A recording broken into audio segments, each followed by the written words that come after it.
vocês? Espero que sim, eu estou bem. Estamos aqui para mais uma videoaula, que no caso será aula de Geografia e direcionada para os alunos do 8º ano. E assim como nas aulas anteriores, sugiro que vocês peguem um caderno, peguem um livro, porque nós vamos precisar. Então bora lá começar a aula, mas antes disso, roda a vinheta. Anote o número. Capítulo 5, a América no contexto mundial. Então, galera, seguinte, acredito que todo mundo já percebeu que esse capítulo foi um capítulo bem extenso, né? Claro, foi um capítulo destinado aí para a gente discutir as perspectivas acerca do continente americano. Então, na nossa primeira aula, a gente discutiu algumas coisas relacionadas às paisagens da América. Na segunda aula, a gente continuou com essa mesma análise, não é? Porém, a gente procurou entender ali as paisagens naturais da América, a partir do relevo, como o relevo influencia nessas paisagens, né? As questões climáticas também e, além disso, como o clima vai influenciar ali nos biomas do nosso continente, do continente americano, tá? Já na terceira aula, a gente já mudou de perspectiva e procurou entender o contexto de regionalização, né? Os tipos de regionalização. Inclusive, né, a gente procurou entender a regionalização histórica, né, do continente americano. E procurou também entender aquelas transformações, né, que acontecem inclusive até hoje nos territórios do continente americano de uma forma geral.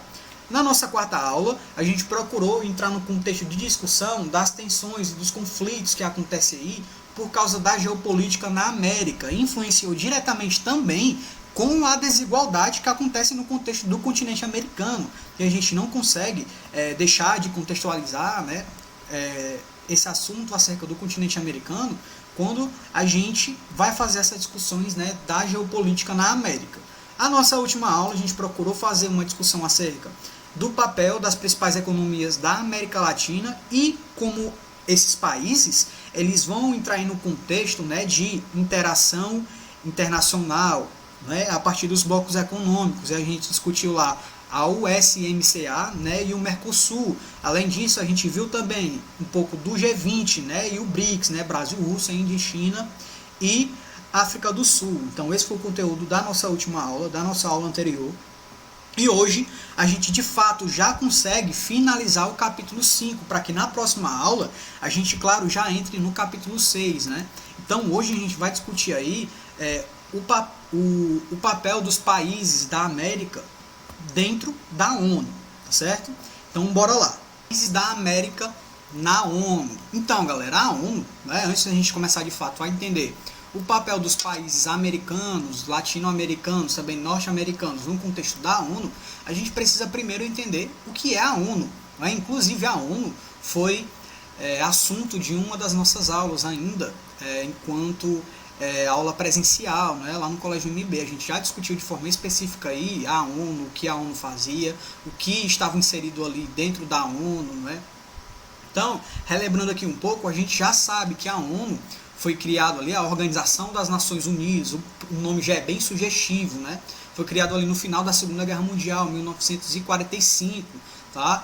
E conta hoje com 193 países membros, tá? Então são 196 membros dentro do contexto da ONU, tá certo? Qual é o principal objetivo da ONU, galera? Né? Segundo a ONU aí, é promover a paz, né, entre os países. Então os países que estão aí nesse contexto de paz que a ONU tenta promover são países que se inserem no contexto de diplomacia com outros países. Além disso, a ONU aí vai servir também como uma porta de entrada para interações entre os países, para acordo entre os países, né, para agendas criadas entre os países, como por exemplo a Agenda 21, que vai trabalhar ali, né, assuntos relacionados ao meio ambiente no contexto do século XXI, que inclusive a gente já viu também em aulas anteriores, não é isso?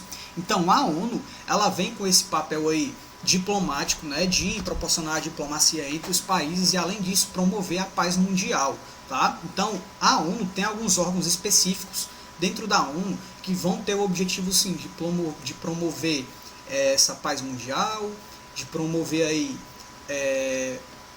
a diversidade e equiparar economicamente os países aí, tá certo? Então a ONU, ela vem com esse discurso aí do pós-Segunda Guerra Mundial de tentar unir os países, tá certo? Porém, são objetivos questionáveis, inclusive no contexto atual, tá certo? Então, atualmente, isso já vem aqui desde o século, desde a sua existência, na verdade, esse questionamento acerca do objetivo da ONU, né, de promover a paz aí, é um questionamento que é levantado, né? Será que a ONU de fato vem para promover a paz mundial, ou será que a ONU está inserido dentro do contexto de competitividade entre os países e as ações da ONU estão impactadas diretamente pela politicagem dos países? Então são questionamentos levantados aí acerca da ONU, que a gente já sabe porque a gente já discutiu isso de forma presencial nas nossas aulas. Dois órgãos que estão inseridos dentro da ONU, né, que são considerados aí os órgãos principais no contexto da Organização das Nações Unidas, é a Assembleia Geral e o Conselho de Segurança, tá? Quando a gente fala em Assembleia Geral, a gente precisa ter em mente que é uma assembleia que acontece anualmente, que vai votar ali acerca de algumas questões, tá certo? Então, tipo, quando acontece alguma votação para escolher algum membro ou para direcionar a missão de paz para algum país, os países membros ali, todos os países membros da ONU vão votar, né, para saber se de fato aquele determinado projeto ali vai ser encaminhado, né, vai ser levado adiante. Porém, quando a Assembleia Geral ela toma alguma decisão, ela primeiro, né, para que essa decisão de fato seja aprovada, a decisão da Assembleia Geral precisa passar pela deliberação do Conselho de Segurança, tá certo? Então é o Conselho de Segurança que vai de fato dizer lá se determinado projeto vai ser levado à frente ou não. Quando a gente fala em Conselho de Segurança, que a gente já estudou também, que a gente já conhece bem, a gente está falando de um conselho que tem 15 países membros, tá certo? Em que 10 são membros rotativos e 5 são membros vitalícios, tá? Que a gente fala, e esses países são os países que no caso ganharam a Segunda Guerra Mundial. A gente está falando de Estados Unidos, Rússia, França, Reino Unido e mais um que entrou que no caso é a China, que são os membros vitalícios aí do Conselho de Segurança, tá certo? Então, para que alguma questão política relacionada às missões de paz sejam aprovados, eles precisam passar primeiro pelo Conselho de Segurança e serem aprovados, certo? Em relação à rotatividade, a rotatividade dos membros, né, desses 10 membros aí do Conselho de Segurança, essa rotatividade acontece a partir de eleições, tá? Essas eleições acontecem de 2 em 2 anos. Então, países que estão inseridos em um contexto regional, eles são escolhidos. Por exemplo, a América Latina vai escolher aí 2 países a cada 2 anos, né, para participar do Conselho de Segurança, tá certo? Além disso, a Europa vai escolher aí países, regiões da Europa, né, vão escolher países aí para fazerem parte do Conselho de Segurança a cada 2 anos a partir de uma eleição, tá certo? Então é dessa maneira aí que vai funcionar os 2 principais órgãos da ONU, né, o Conselho de Segurança e a Assembleia Geral, tá certo? Galera, o que é que a gente percebe em relação aos Estados americanos, tá certo? Desde a independência dos Estados americanos, a gente vem percebendo, né, que vem ocorrendo aí tentativas com que aconteçam cooperações, né, entre esses Estados americanos, tá certo? Tá certo que as relações sejam mais próximas, tá? Então, cooperação aí em relação à economia, né, de integração econômica, de relações também em relação à cooperação de estruturas regionais, tá? Além disso, tentativas de integração para fazer com que esses países aí protejam seus territórios, tá certo? Então, há sim muitas tentativas ao longo dos tempos aí, dos anos, de fazer com que os Estados americanos eles entrem em um contexto aí de cooperação, tá? Que eles se integrem de fato. Porém, a gente sabe que assim como outras regiões, né, outras localidades inseridas dentro de regiões, há sim muitas divergências, tá? Os estados aí, eles contam com perspectivas diferentes e claro que vão estar diretamente relacionados ali à formação dos seus estados, né, ao seu contexto histórico de formação, tá certo? Uma das instituições mais antigas, galera, né, que tem esse propósito aí de integração continental, claro, considerando os estados americanos, é a Organização dos Estados Americanos, claro, a OEA, certo? Que foi fundada lá em 1948 e no caso é constituída atualmente por 35 estados independentes do continente americano, certo? O que foi que aconteceu em 2009?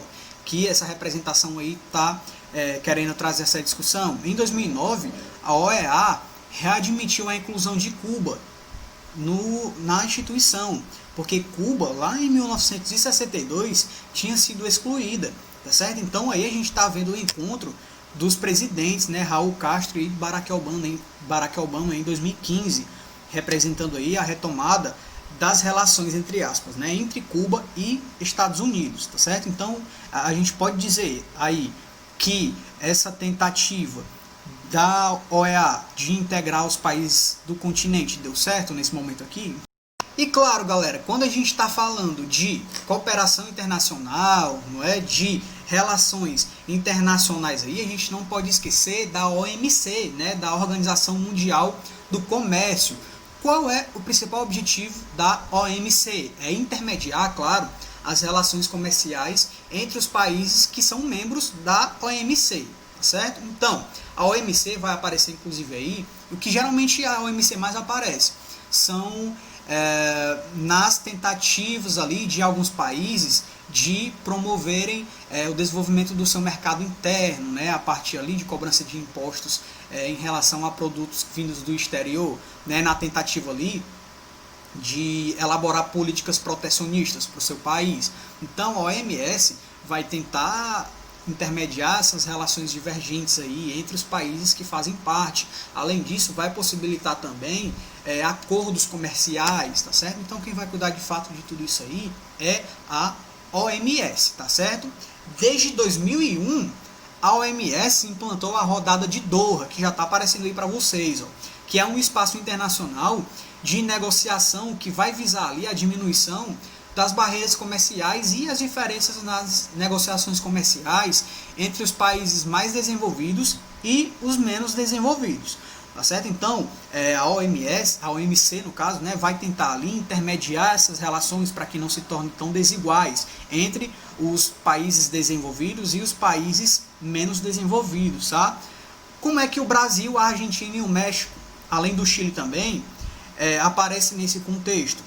A gente sabe que o Brasil, a Argentina, o México e o Chile, importantes mercados exportadores, né, de produtos agrícolas e minerais, estão, galera, entre os que mais solicitam intervenções da OMC, tá? No conjunto ali das transações globais. Então, quando a gente vai ver aí as solicitações da OMC, quem mais solicitam ali é o Brasil, a Argentina, o México e o Chile, tá? Porque eles aparecem aí como importantes mercados de exportação, principalmente de produtos agrícolas e também de minerais, certo? A gente já viu na aula anterior que o papel aí dos países sul-americanos, principalmente no contexto internacional, é de disponibilidade de matéria-prima, principalmente, não é isso? Então eles solicitam muito aí a intervenção da OMC. Por hoje é isso, galera. A gente vai encerrar a nossa aula por aqui. Eu espero que vocês tenham entendido. E vocês já sabem, né? Caso não tenham entendido, entrem em contato comigo pelas redes sociais. A gente tem o nosso Google Meet, onde a gente pode tirar essas dúvidas e ampliar as discussões que estão sendo feitas aí no decorrer das videoaulas, tá certo? Então é isso, a gente se vê na próxima aula. Continue estudando. Um forte abraço. Valeu!